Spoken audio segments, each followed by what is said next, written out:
Hello everyone and welcome back to Football Manager 2020 and another episode in this Tottenham series where you may remember that last time we were having a terrible time of it. We dropped as low as 12th in the league. There was a risk we were going to get knocked out the Champions League and a lot of other things happened. I had to sell a bunch of players and sign some emergency replacements to try and fix the team. But you'll be happy to know that we have been on one of the greatest turnarounds of all time since we left off last time.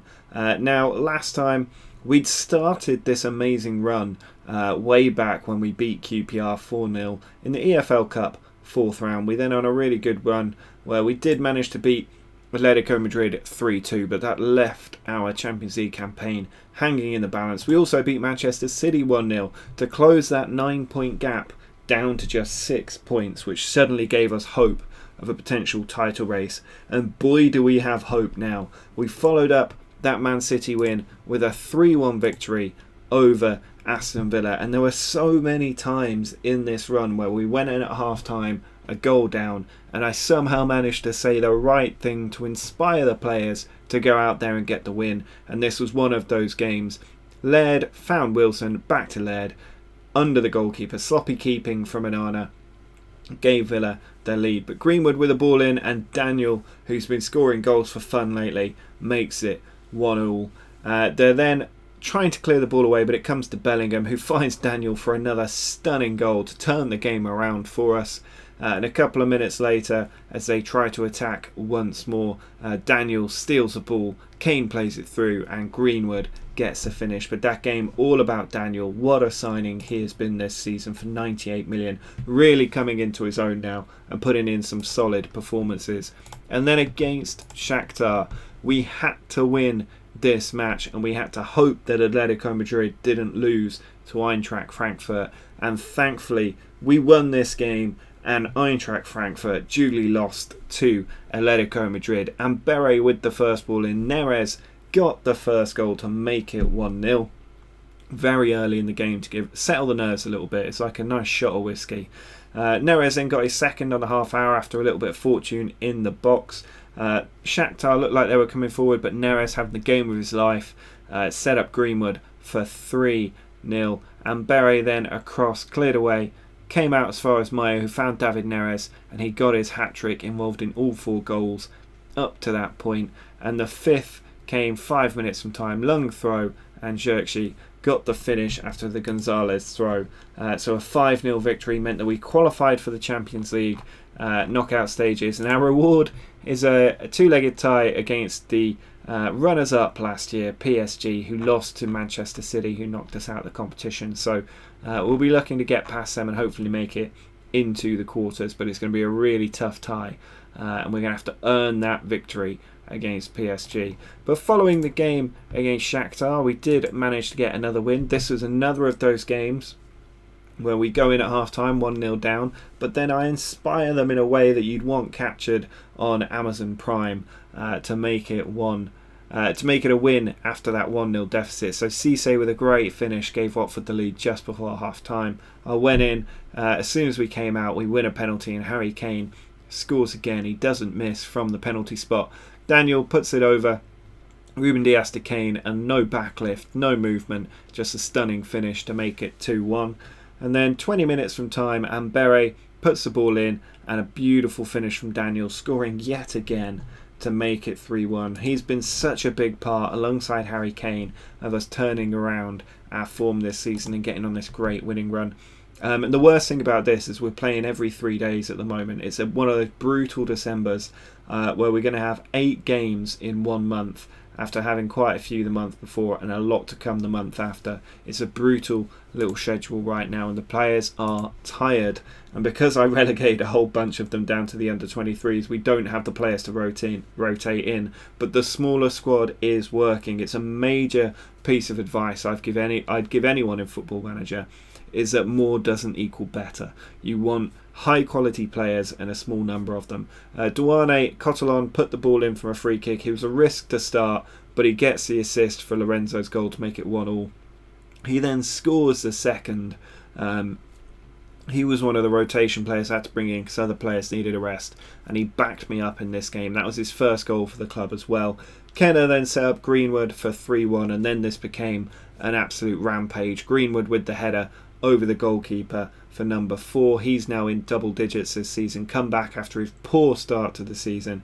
I kept my faith with him, and he's starting to repay me now. Another goal there for Greenwood to get the hat-trick. And later on, Duane Cotelon put the ball in. It came to David Neres. He put it back in, and after a little bit of ricochet, I think it came off Ruben Dias in the end. It did, for a 6-1 victory and a place in the semi-finals. But unfortunately, that is against Liverpool, so that's going to be really tough to try and get through to the final of the EFL Cup for a second consecutive year. But then things were a little bit smoother.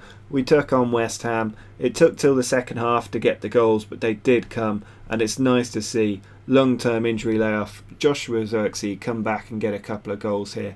Neres had the ball, he played it out to Bernard, ball whipped in, and Zirkzee with the near post tap in to make it 1-0. He then got his second 20 minutes later, long throw in, and Zirkzee again, header, makes it 2-0. So very nice for him to get those very easy goals. But you have to be in the right place at the right time with the right movement. And then in the final game that we played against Newcastle, I'm so used to managing Newcastle that I thought we were playing Tottenham. Bellingham back to Lorenzo, ball played forward to Harry Kane. He had a good match here. He scores the first, all his own work, to make it 1-0 after 5 minutes. He then gets a penalty, so he's got 2 in the first 7 minutes of this game. 15 minutes on the clock, Sazal over the top, Greenwood to the byline, scores somehow, hitting the post there and then just bouncing over the line for 3. Into the second half, Sazal's ball in, not dealt with by the keeper, and Bellingham with a lofty header that the keeper couldn't reach for 4. Daniel then played it out to Sazal, whipped in, Greenwood's header saved, but Bellingham follows up for number 5. Andre keeps the damage coming. We're not even at the hour mark, and Bellingham finds Zirkzee. Back to Bellingham, and he gets his first hat-trick for Spurs, probably his first ever hat-trick, to make it 6. And then Duane Cotelon puts the ball in, Kenner has it, comes back out to Cotelon, and Greenwood gets his header for 7. So 2 for Greenwood, 2 for Kane, 3 for Bellingham, 7 goals for English players in that Premier League game. And it means that we're so well set up. If we look at this competition screen, we're still in every competition, but more importantly, we are top of the league. Look at this turnaround. Look at that beautiful graph going from 12th to 1st. A quarter of the way through the season, we were down in 12th, and within the second quarter of the season, so the first quarter we finished in 12th, the second quarter we go from 12th to 1st. Absolutely sensational capitulation by this Manchester City team. They've hit a really poor run of form at the worst time. 1 Premier League win in 5 games, 1 win in their last 6.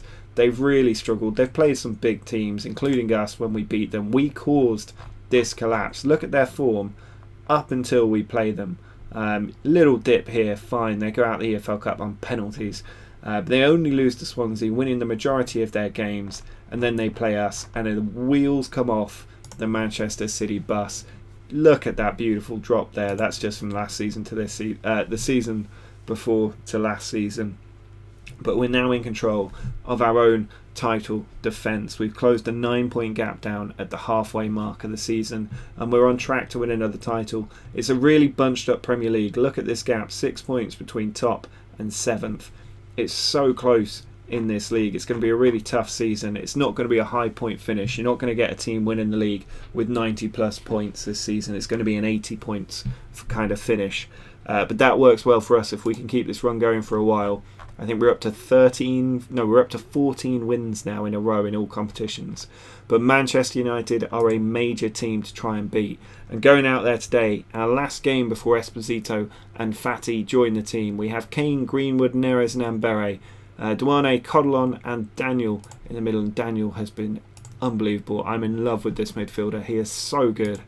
Then it's Bernard, Diaz, Koulibaly and Sazal in defence with Onana in goal. The only position that I really want to strengthen, well, 2 positions I'd really like to strengthen in January if we can, is in goal and in central defence. I forgot to mention I've signed a central midfielder who looks like a potential, let's make sure we get the win here, looks like a potential Daniel for the future. He's only 19, signed for Red Bull Leipzig, and Koulibaly nearly scoring early on at Old Trafford.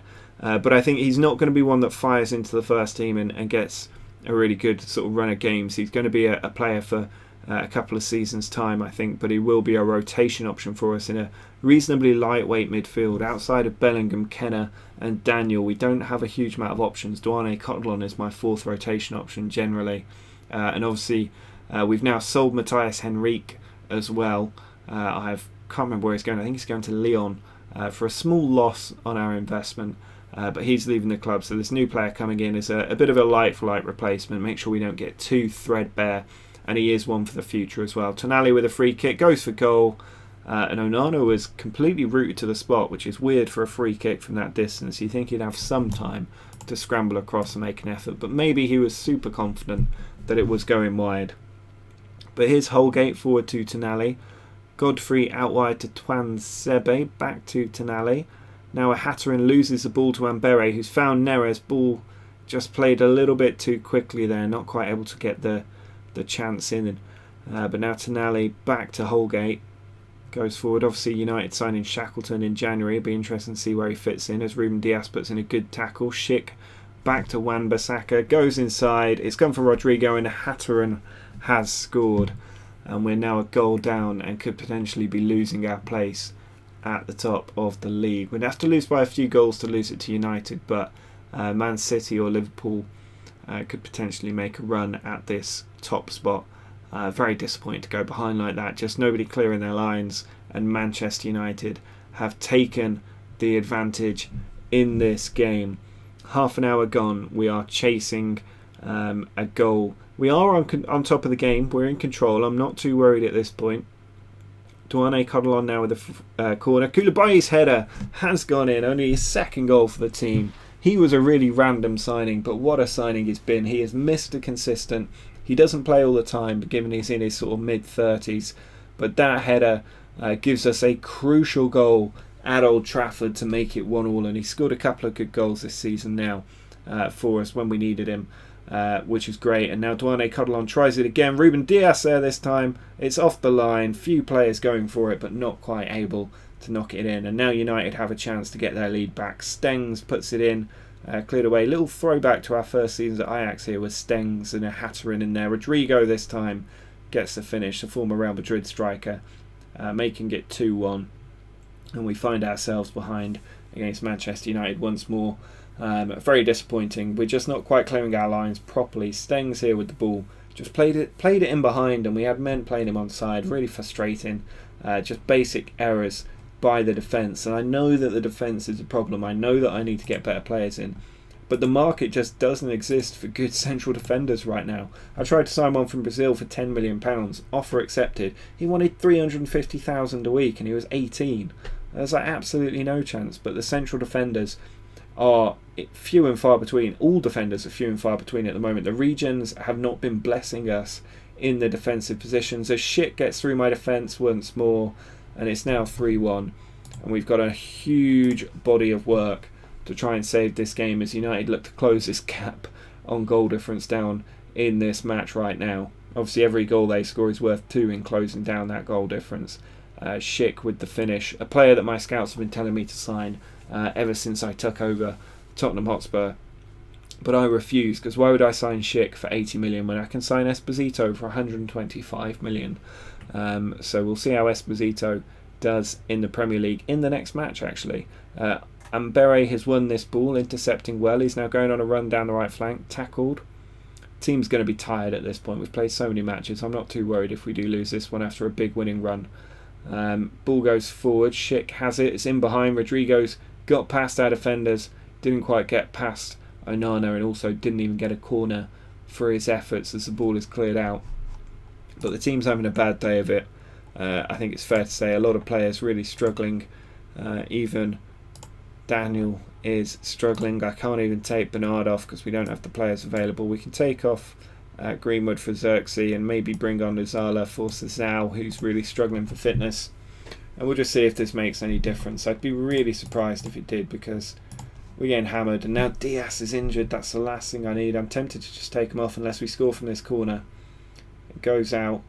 Neres has got it. It's given away. And I'm not sure I can risk Diaz at a game that we're pretty dead set to lose. Unless we score.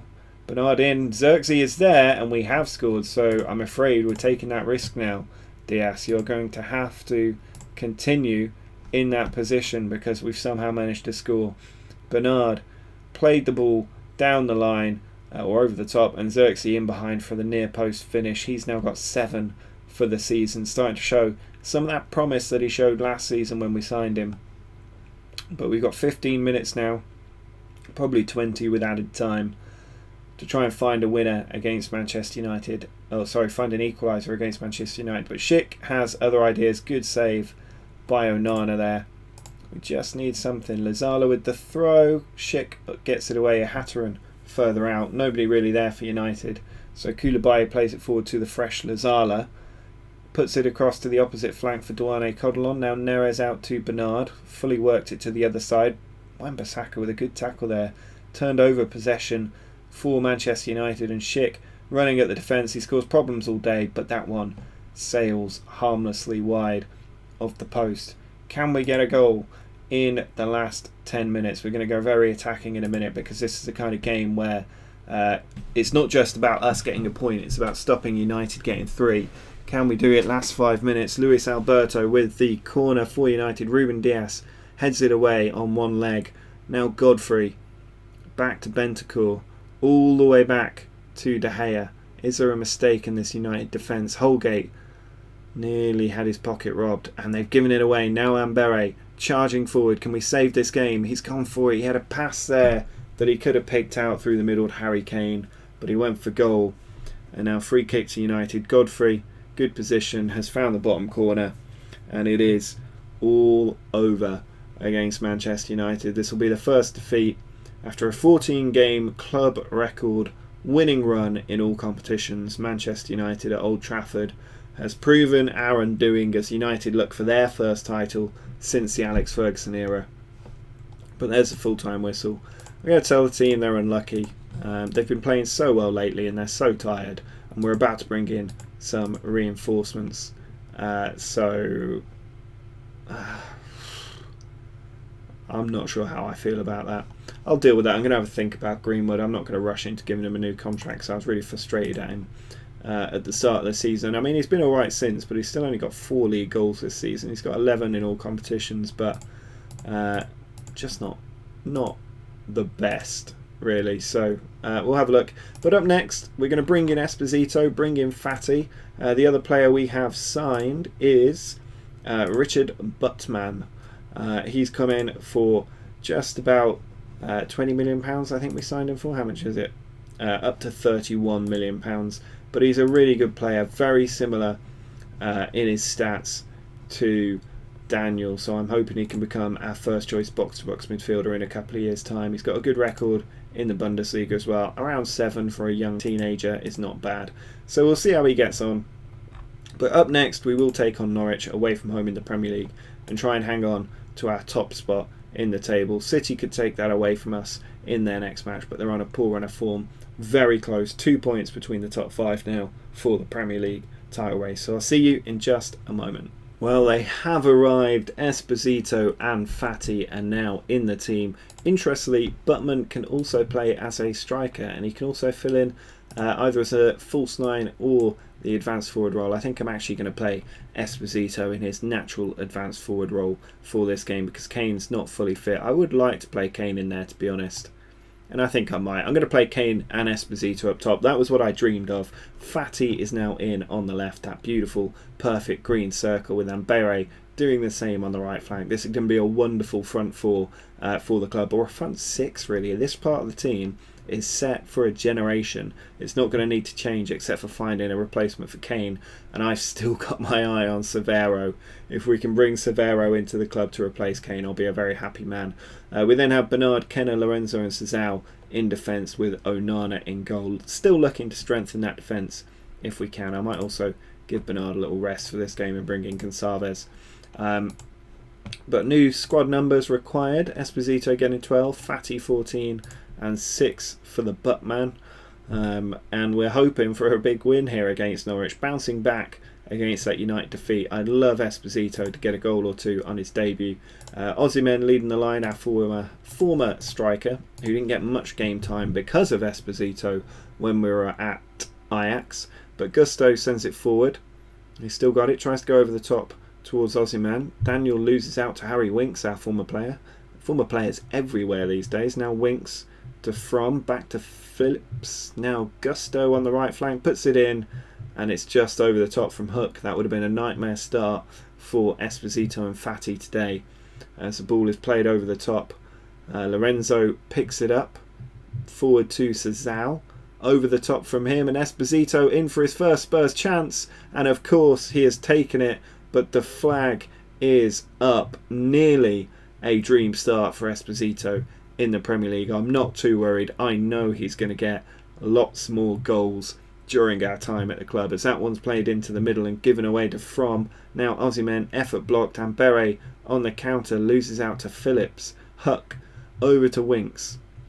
Tries to switch it and finds Lihaj. Now Gusto puts it into the middle. Huck has put that one just wide of the post. But we're not quite in control of this game early on. Obviously that Esposito chance ruled out for offside, but Kane with the ball tees up Bellingham. It's a nice angle this. Now Daniel out to Sazal, as Sazal deservedly gets his first goal for the club. He's been a consistent player at right back, a real improvement over Lazaro, who played most of the games there last season, and he's done a good job here to get his first goal for the club. Good assist by Daniel as well. That's a cute little ball out there, create the angle for Sazal to get the finish, but good awareness from him and good accuracy to hit that first time and give us the lead against Norwich. Now the question is, can we go on and score a few more goals against this Norwich team who aren't necessarily the best in the league? Lorenzo's just got his 10th yellow card of the season already. I think that might mean a suspension. Now there's a free kick for Calvin Phillips into the wall. From with it. Good save by Onana, who I think was in the World Team of the Year, best goalkeeper, which seemed a bit strange to me. Ball comes out. Lihaj has scored from distance. It's a good goal. Questions over Onana once more there. I have been looking at potentially bringing in Everton's Malunga into the club, because he's extremely highly rated and very young at 21 years old. He'd be a perfect replacement for Onana if we could sign him, but he would be another massive money signing. Almost everyone we sign is going to be a massive money signing, unless they're a Brazilian on 500k a week, but costing just £10 million. Always, if you see someone signing a player for really cheap who's extremely good, you've got to check that wage bill, because they're getting bitten somewhere. It's never a win-win. Ball over the top. Fati not yet making an impact today, but he's played in behind here, and it's hit straight at Mexedo in the Norwich goal, and so we find ourselves struggling just before half-time. Ball sent forward. Gusto away, only as far as Bellingham. The pressure will build on this Spurs team. Bellingham tries to do it himself, but frustration maybe getting a little bit the better of him there, and we go in at half-time at 1-1 with work to do. We're hoping that Esposito and Fati can do something today, and Bere though puts the ball in. Kenner is there, it's come out as far as Daniel, and he's put it wide of the post. That was a really good chance for Daniel. He's a good finisher normally, but not that time, as the ball is sent out to the left flank by the Norwich keeper. It's over the top for Osimhen. He's in behind, he's round Onana, and it's a free kick to us. He went offside, which I was a little bit worried there it was going to be a penalty, but now it's a throw-in. Going to be a long one from Gonçalves. He goes for Esposito. Kane is there. It's off the post. It's on the line. It's in the back of the net. But the flag is up against Harry Kane. VAR has intervened for the second time today to take a goal off our strikers. Winks now with this ball in, and it's gone in at the back stick, but that's got to be offside. If mine are offside, how's that not offside? Favreau with the goal at the back stick has made it 2-1 to Spurs. And this is a nightmarish start for Esposito and Fati. I don't understand how he wasn't offside. Maybe he was behind this defender, but I didn't see anybody else along the line there. That's quite annoying. Now Lorenzo forward to Daniel. We need to try and turn this around. He's going forward. He's got Kane to slip through. Instead he's giving the ball to Huck. Don't know what Daniel's playing out there. Now From plays it through, and Aussie men in on goal. Good recovering tackle, but Huck is denied by Onana. We're going to have to make a change here. Team not quite doing their job. Daniel's having a good game, but let's take Bellingham off and give Butman his debut. We can also look at taking off one of the centre-backs potentially. We do have Lizala, and Diaz is available, so let's bring him on for Kenner. Last change is going to have to be Harry Kane, I think, for Mason Greenwood coming into that false 9 role. But they've got a free kick. Fortunately, no chance coming from it for Norwich, but we are losing this game. We need to get creative. We need something. Esposito and Fati need to do something. They've had disappointing debuts up to now. Macchiazza puts it over the top. Huck can't get there, so Zhao intercepts him, plays it forward to Esposito, who finds Greenwood. He's charging through the middle, Greenwood, and that's gone wide. I thought that little delay might have been the ball hitting the back of the net, but unfortunately not. And as it stands, we're dropping down to 4th place after leading 2 games ago. That's really disappointing if we do drop so far off the top, as Butman comes through, finds Ansu Fati on the left. He cuts into the box. Fati hits it straight at Mexedo in the Norwich goal. 12 minutes to go for Fati and Esposito on their debut to do something special. The team aren't having the best of mental fortitude right now with Diaz and Kane off the pitch. Can we do it in the last 3 minutes? We've got a late chance. Zhao puts the throw in. Greenwood is there. It's cleared out by Lewis. Can we get it back in? Gonçalves to Daniel. Out wide to Fati, who heads it in, and Greenwood is there, and Mason Greenwood has saved the game for us. An assist from Fati. We're expecting a lot more of those this season. It's an important goal, though, in the 93rd minute. It gives us 1 more point than we would have had otherwise, and Fati with that header. Greenwood eventually managed to control it and just bundle it into the back of the net for his 12th goal of the season. He's got something to prove when you sign such a big name striker as Esposito. But that is a disappointing couple of games in this episode, and we now need to look ahead to what we've got to come. Lots of games still to go this season. We do have the EFL Cup semi-final. I think what I might do though is just do the second leg and the Arsenal game so that we can have a bit of variability in the next episode, and then after that we'll be looking probably to do the same with the City and PSG games, which I think just has a slightly more interesting edge rather than just doing both legs, because then the save misses basically all the Premier League games and we don't want to do that. So do drop a like on the video if you're looking forward to seeing how Fati and Esposito do in their first season at Spurs. Make sure to subscribe down below if you're new to the channel, but until next time, see ya.